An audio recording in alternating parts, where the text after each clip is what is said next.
नमस्कार, आप देख रहे हैं समाचार। आपके साथ मैं हूं पराक्रम सिंह शेखावत। बताएंगे आपको इस वक्त की बड़ी खबरें। शुरुआत करेंगे सुर्खियों के साथ। प्रधानमंत्री नरेंद्र मोदी फ्रांस की सफल यात्रा के बाद पहुंचे अमेरिका। आज वॉशिंगटन में होगा अमेरिकी राष्ट्रपति डोनाल्ड ट्रंप से मुलाकात। प्रधानमंत्री मोदी ने जताई दोनों देशों के बीच व्यापक वैश्विक रणनीतिक साझेदारी की उम्मीद।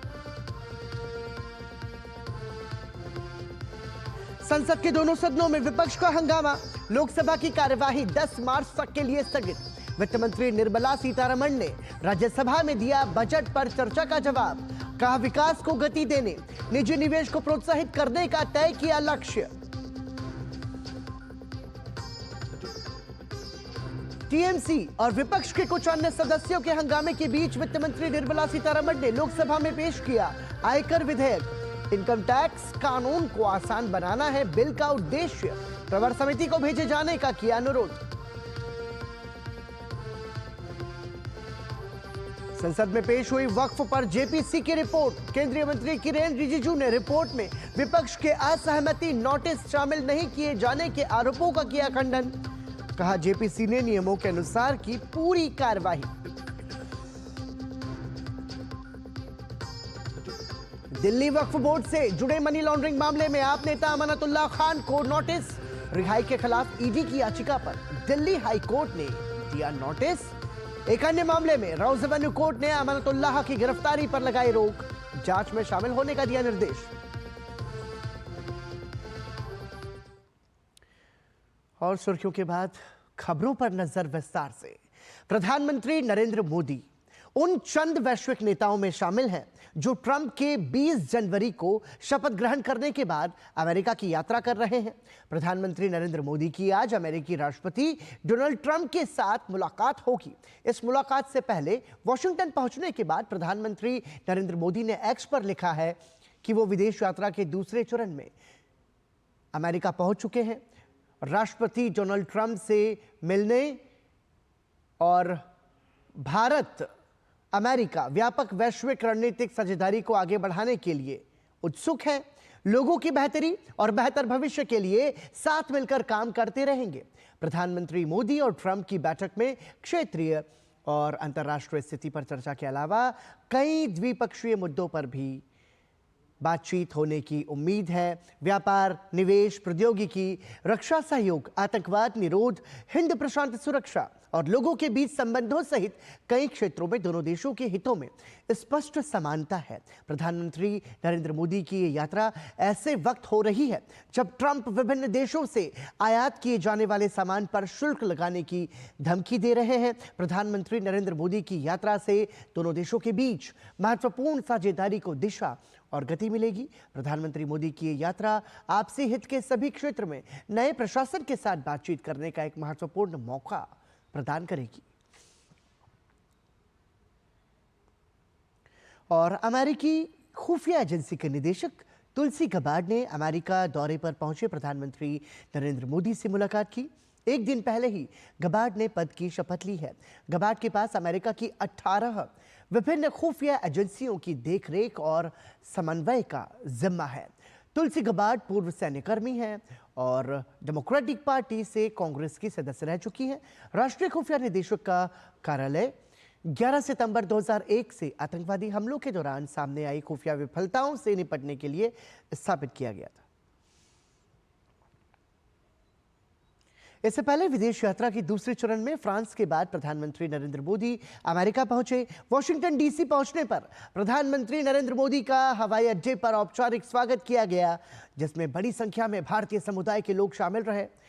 एयरपोर्ट के बाद प्रधानमंत्री मोदी राष्ट्रपति के अतिथि निवास यानी ब्लेयर हाउस रवाना हुए, जहां बर्फबारी और भीषण ठंड के बीच उनके स्वागत और उनकी एक झलक पाने के लिए कई घंटों से भारतीय समुदाय के लोग मौजूद थे। प्रधानमंत्री जैसे ही वहां पहुंचे, उनका गर्मजोशी के साथ स्वागत किया गया। लोगों ने भारत माता की जय, मोदी है तो मुमकिन है, वंदे मातरम जैसे नारे लगाए। प्रधानमंत्री नरेंद्र मोदी ने हाथ मिलाकर सभी का अभिवादन किया। प्रधानमंत्री की ये यात्रा भारत अमेरिका के बीच आपसी साझेदारी के महत्व को रेखांकित करती है।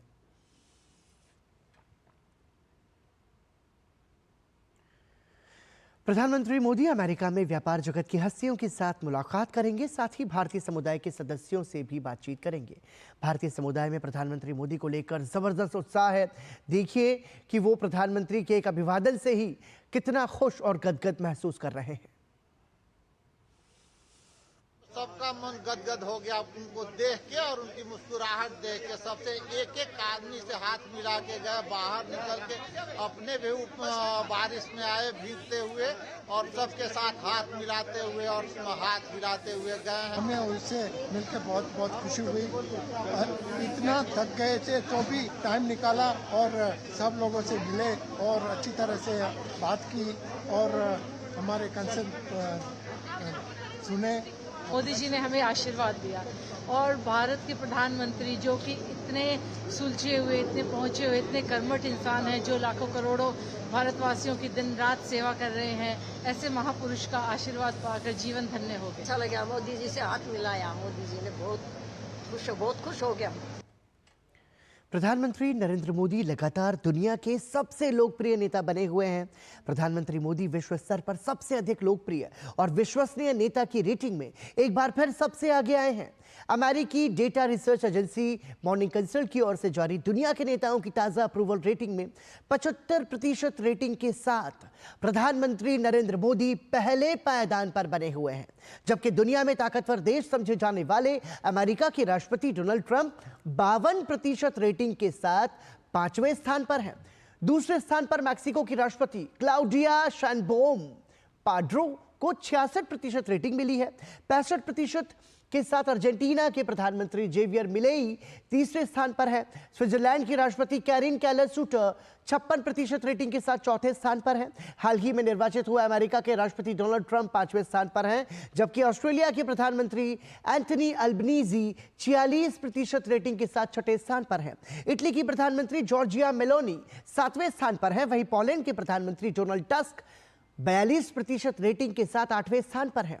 यूरोपीय देश नीदरलैंड्स के प्रधानमंत्री डिक स्क्वाफ इस सूची में 9वें स्थान पर हैं।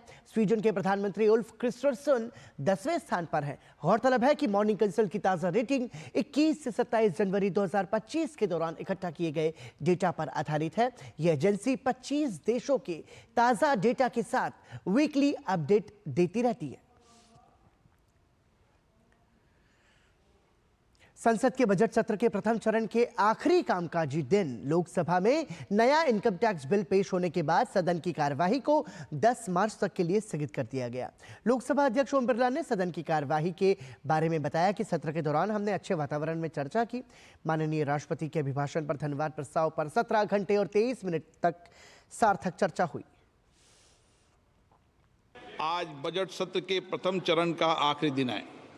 मुझे खुशी है कि सत्र के दौरान हमने अच्छे वातावरण में चर्चा की है। मुझे आपका पूरा सहयोग मिला है। माननीय राष्ट्रपति जी के अभिभाषण पर धन्यवाद प्रस्ताव पर 17 घंटे और 23 मिनट की सार्थक चर्चा हुई है। इसमें 173 माननीय सदस्यों ने देर रात्रि तक बैठकर अपने दायित्वों का निर्वहन किया है। बजट पर सामान्य चर्चा 16 घंटे 13 मिनट तक चली, जिसमें 170 सदस्यों ने सक्रिय भागीदारी निभाई। आप सबके सहयोग से इस सत्र में हमारी प्रोडक्टिविटी लगभग 112% रही है। वित्त मंत्री निर्मला सीतारमण ने गुरुवार को लोकसभा में आयकर विधेयक 2025 पेश किया और लोकसभा अध्यक्ष ने इसे सदन की प्रवर समिति को भेजने का अनुरोध किया। केंद्रीय मंत्रिमंडल ने 7 फरवरी को नए आयकर विधेयक को मंजूरी दी थी, जो 6 दशक पुराने आयकर अधिनियम की जगह लेगा। सदन में विधेयक पेश किए जाने का तृणमूल कांग्रेस के सौगत रॉय समेत कुछ विपक्षी सदस्यों ने विरोध किया। वित्त मंत्री ने सदस्यों की आपत्तियों के बीच विधेयक सदन में प्रस्तुत किया और लोकसभा अध्यक्ष ओम बिरला ने इसे सदन की प्रवर समिति को भेजने का अनुरोध किया। केंद्रीय मंत्रिमंडल ने 7 फरवरी को नए आयकर विधेयक को मंजूरी दी थी, जो 6 दशक पुराने आयकर अधिनियम की जगह लेगा। सदन में विधेयक पेश किए जाने का तृणमूल कांग्रेस के सौगत रॉय समेत कुछ विपक्षी सदस्यों ने विरोध किया। वित्त मंत्री ने सदस्यों की आपत्तियों के बीच विधेयक को सदन में प्रस्तुत किया। नया विधेयक प्रत्यक्ष कर कानून को समझने में आसान बनाने और कोई नया कर बोझ नहीं लगाने की एक कवायद है। इसमें प्रावधान और स्पष्टीकरण या कठिन वाक्य नहीं होंगे। नए विधेयक की घोषणा वित्त मंत्री निर्मला सीतारमण ने 1 फरवरी को अपने बजट भाषण में की थी। 6 दशक पुराने आयकर अधिनियम 1961 की जगह लेने वाला नया आयकर विधेयक प्रत्यक्ष कर कानूनों को पढ़ने समझने में आसान बनाएगा। नया अधिनियम उन सभी संशोधनों पर धाराओं से मुक्त होगा जो अप्रासंगिक नहीं है। साथ ही इसकी भाषा ऐसी होगी कि लोग इसे लेकर विशेषज्ञों की सहायता के बिना ही समझ सकेंगे। The Income Tax Act was originally enacted in 1961, came into effect in 1962, sir. At that time, they had only 298 Act sections, and that is correctly referred. But then, as the time went by, year after year, many more sections were added, and as it stands today, there are 819 sections. From that 819, we are bringing down to 536. So he should look at what it is today rather than what is in 1961. So on that objection, I don't think there is he is right. I don't think he's right. He should understand where the law is today and where it is being reduced. I want to say, sir, that I'm moving a motion. With your permission, sir, I rise to move that the House agrees to authorize Honorable Speaker, yourself, sir, to constitute a select committee of this House on the Income Tax Bill 2025. The terms and conditions regarding the committee will also be decided by the Honorable Speaker. The committee shall make a report by the first day of the next session. I introduce the bill. संसद के budget सत्र का पहला चरण समाप्त हो चुका है। संसद के दोनों सदनों की कार्यवाही 10 मार्च तक के लिए स्थगित कर दी गई है। इस दौरान वक्फ संशोधन विधेयक पर विचार करने वाली संयुक्त संसदीय समिति की रिपोर्ट लोकसभा के पटल पर रखी गई। समिति के अध्यक्ष जगदम्बिका पाल ने विधेयक से संबंधित रिपोर्ट और साक्ष्यों का रिकॉर्ड सदन के पटल पर रखा। समिति की रिपोर्ट 30 जनवरी को लोकसभा अध्यक्ष ओम बिरला को सौंपी गई थी। वक्फ संशोधन विधेयक 2024 को केंद्रीय अल्पसंख्यक कार्य मंत्री किरेन रिजिजू द्वारा लोकसभा में पेश किए जाने के बाद 8 अगस्त 2024 को संयुक्त संसदीय समिति को भेजा गया था। विधेयक का उद्देश्य वक्फ संपत्तियों को विनियमित और प्रबंधित करने से जुड़े मुद्दों और चुनौतियों का समाधान करने के लिए वक्फ अधिनियम 1995 में संशोधन करना है।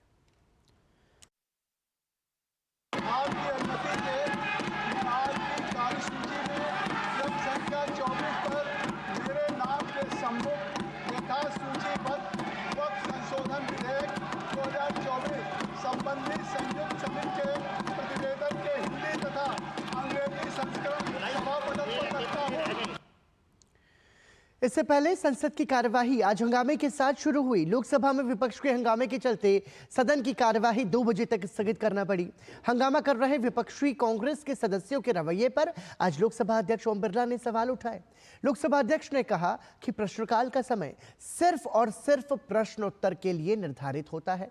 सदन में नारेबाजी कर रहे कांग्रेस सदस्यों से उन्होंने कहा कि उनकी पार्टी ने देश में लंबे समय तक शासन किया और अब वो नियोजित तरीके से हंगामा करके सदस्यों का अधिकार छीनना चाहते हैं। आप सदन के अंदर प्रश्नकाल के अंदर नियोजित तरीके से गतिरोध करते हैं, ये अच्छी परंपरा नहीं है। आपने इतने साल शासन किए हैं, आप सदन में व्यवधान करना चाहते हैं, गतिरोध पैदा करना चाहते हैं। मैंने कहा 12 बजे जब होगा, जब विषय रखने देंगे, लेकिन आप चर्चा नहीं करना चाहते। ये सबसे संसद का महत्वपूर्ण समय होता है। मेरा आपसे आग्रह है कि आप संसद की मर्यादाएं, परंपराओं को बना के रखें, अच्छी परंपराएं शुरू करें। मैं हर विषय पर, हर मुद्दे पर आपको बोलने की इजाजत दूंगा, लेकिन प्रश्नकाल के अंदर किसी मुद्दे की इजाजत नहीं दी जाती। ये परंपराएं और नियम है संसद के। और इसी के साथ यहाँ रुक रहे हैं एक छोटे से ब्रेक के लिए। बने रहिए हमारे साथ।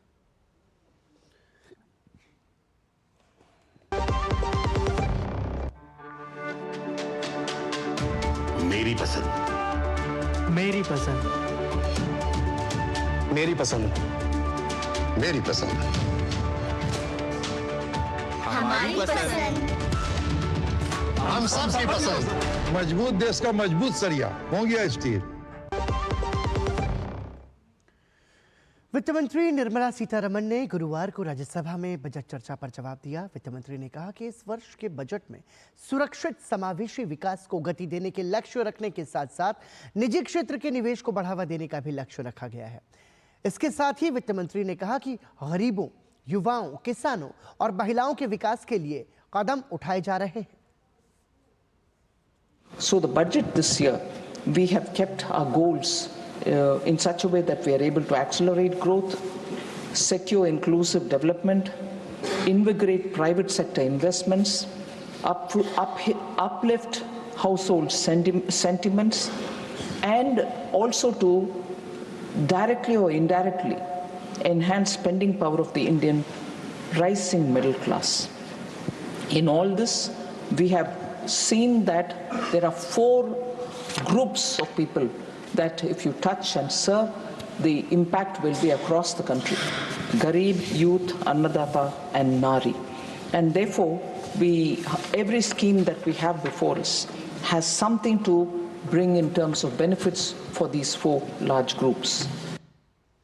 पूंजीगत व्यय में कमी आने और उपभोग को बढ़ावा देने की दिशा में कदम उठाए जाने के बारे में सदस्यों की चिंताओं को संबोधित करते हुए वित्त मंत्री निर्मला सीतारमण ने कहा कि केंद्रीय बजट में मुख्य पूंजीगत व्यय में कोई कमी नहीं की गई है। उन्होंने कहा कि बजट 2025-26 में प्रभावी पूंजीगत व्यय 15.48 लाख करोड़ रुपए का रहने का अनुमान है, जो कि 2024-25 के संशोधित अनुमान 13.18 लाख करोड़ से अधिक है।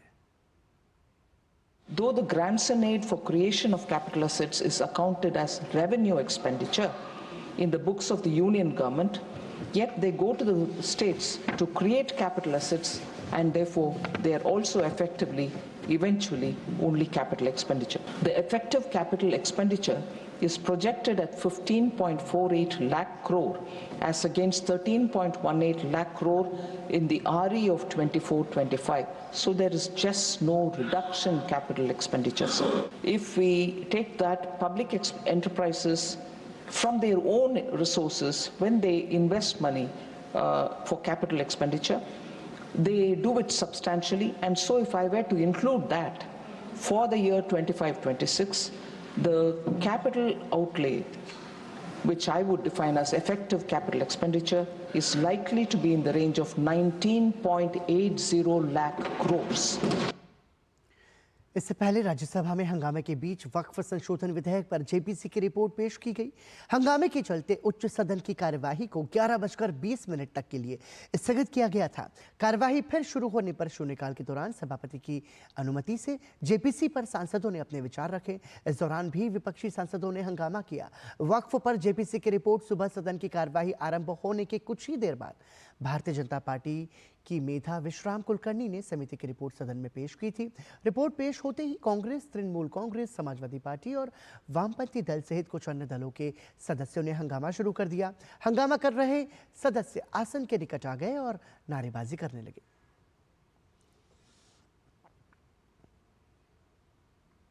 वक्फ संशोधन विधेयक पर जेपीसी द्वारा राज्यसभा में पेश की गई रिपोर्ट के खिलाफ विपक्ष ने जमकर हंगामा किया। विपक्ष की नारेबाजी और हंगामे की निंदा करते हुए राज्यसभा सांसद और नेता सदन जेपी नड्डा ने कहा कि सदन न चलने देना विपक्ष का गैर जिम्मेदाराना रवैया है, जिसका हाउस कड़े शब्दों में निंदा करता है, मतलब सदन कड़े शब्दों में निंदा करता है। विपक्ष ने जिस तरीके की भूमिका अदा की है वो बहुत ही गैर जिम्मेदाराना है, इररिस्पॉन्सिबल है, और इसकी जितनी भी निंदा की जाए वो कम है।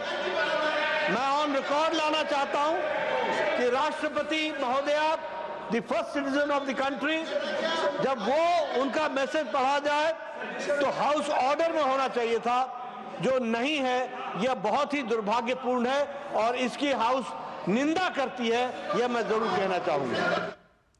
राज्यसभा में संसदीय कार्य मंत्री किरेन रिजिजू ने वक्फ पर गठित जेपीसी की रिपोर्ट में विपक्ष के असहमति नोट शामिल नहीं किए जाने के आरोपों का खंडन किया है।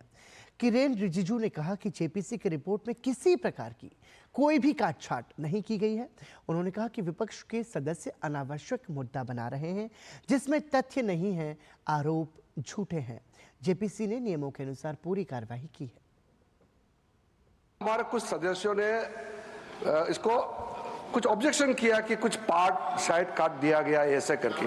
मैंने बाहर में कंफर्म किया, चेयरमैन साहब से भी मैंने अभी भी कंफर्म किया, सेक्रेटरिएट से रूल के मुताबिक जेपीसी रिपोर्ट पूरा का पूरा प्लस एनेक्शियर को भी कोई बिना संशोधन के काटा काटी नहीं करके टेबल किया गया है, ये क्लियर है।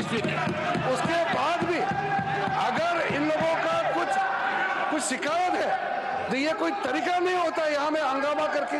आज तो चर्चा का विषय नहीं है सर, आज तो रिपोर्ट को हम लोग का अध्ययन करने का एक जरिया होता है, वो जो सिस्टम ये कैसे कह सकते हैं कि ये काट दिया है, ऑन व्हाट बेसिस?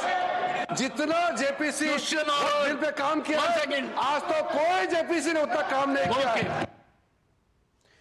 और इसी के साथ यहाँ रुक रहे हैं एक ब्रेक के लिए, आप बने रहिए हमारे साथ।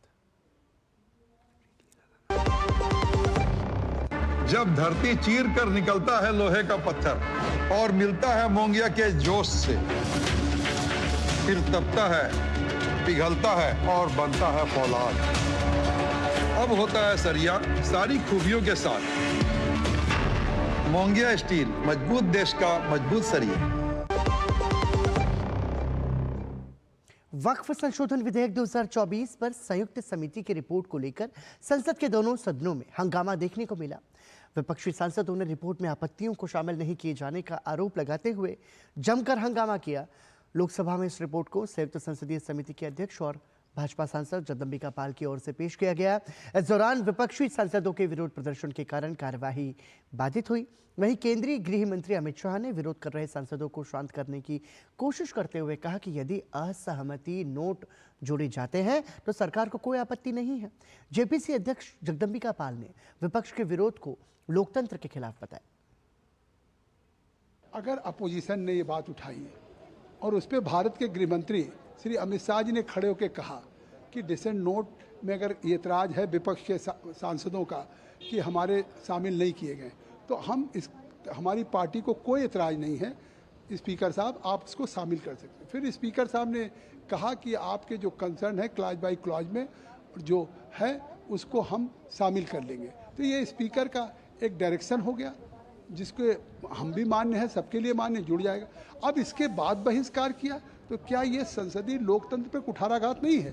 मुझे लगता है कि सरकार के खिलाफ कभी भी जब विपक्ष किसी बात पे वॉकआउट करता है तो सरकार के खिलाफ करता है। Speaker is a custodian of the house. आज उन्होंने जब गृह मंत्री जी ने कह दिया कि हमारी पार्टी को कोई इतराज नहीं, जोड़ दिया जाए, और स्पीकर साहब ने उस पर फैसला कर दिया, तो ये नई परंपरा किया है जो आज नई परंपरा इस तरह से कांग्रेस रोज कर रही है। केंद्रीय सूचना और प्रसारण मंत्री अश्विनी वैष्णव ने विश्व रेडियो दिवस पर सोशल मीडिया प्लेटफॉर्म एक्स पर प्रधानमंत्री नरेंद्र मोदी के मन की बात कार्यक्रम का एक वीडियो साझा किया। मन की बात के वीडियो में प्रधानमंत्री नरेंद्र मोदी ने हिमाचल प्रदेश के अपने एक पल को याद किया, जिसमें प्रधानमंत्री लोगों के साथ रेडियो के गहरे संबंध के बारे में बता रहे हैं। केंद्रीय सूचना और प्रसारण मंत्री ने कहा कि आकाशवाणी 1936 से भारतीय प्रसारण का आधार रही है। ये 1998 की बात है। मैं भारतीय जनता पार्टी के संगठन के कार्यकर्ता के रूप में हिमाचल में काम करता था। हिमाचल की पहाड़ियों में शाम को ठंड तो हो ही जाती है, तो रास्ते में एक ढाबे पर चाय के लिए रुका। बहुत छोटा सा ढाबा था, तो उसने अपने पास एक शीशे का बर्तन था, उसमें से लड्डू निकाला। पहले बोले साहब चाय बाद में लड्डू खाइए। वो ऐसा उछल रहा था, ऐसा उमंग से भरा हुआ था, तो मैंने कहा क्या हुआ? अरे बोले आज भारत ने बम फोड़ दिया है। तो उसने कहा देखिए साहब रेडियो सुनिए। वो परमाणु परीक्षण का दिन था। हमारे प्रधानमंत्री अटल बिहारी वाजपेयी ने मीडिया के सामने आकर के घोषणा की थी, और इसने ये घोषणा रेडियो पर सुनी थी और वो नाच रहा था, और उस रेडियो की खबर का उसके मन पर इतना असर था, इतना प्रभाव था। और तब से मेरे मन में एक बात घर कर गई थी कि रेडियो जन जन से जुड़ा हुआ है और रेडियो की बहुत बड़ी ताकत है। और यहाँ रुक रहे हैं एक छोटे से ब्रेक के लिए, बने रहिए हमारे साथ।